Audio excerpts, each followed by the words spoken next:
I love the honesty. So much of life is just filled up with bullshit, superficial conversations and interactions.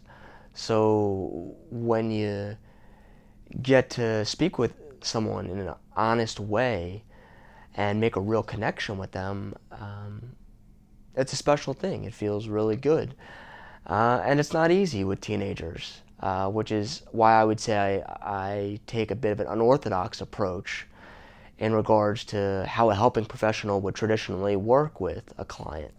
By that I mean normally a therapist or a counselor or a doctor, when they're working with a client or a patient, that patient or client is divulging a wealth of information about themselves, but they know nothing about the doctor. The doctor's not telling them anything.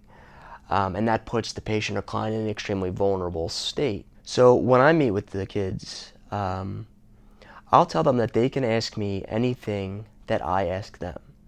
For example, if I know a student is using a particular substance, I'll ask them, what do they like about using this substance? And then they'll answer, and then I'll ask them, do they see any downsides to their use? And they'll have an answer for that. And then I will say, do you have any questions for me in this regard? And they'll might say, you know, have you ever smoked marijuana? And I will say, yes, I've smoked marijuana. And they'll say, did you like it? And I will say, yes, I did like it. And they might ask, well, why did you stop? At that point, it's more of a long-winded answer where I tell them, there were these positives, such as the substance helped take away negative emotions that I didn't want to feel, but on the downside,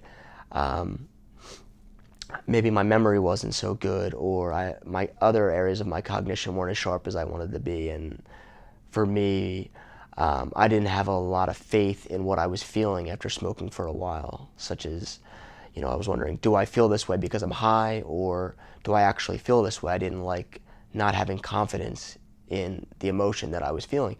And so the student gets to see that I had positive feelings or positive emotions about the substance, but I also had negative responses, and after a while the negative outweighed the positive, and that's why I ultimately stopped. And they see that it's not a black and white answer, it's very gray.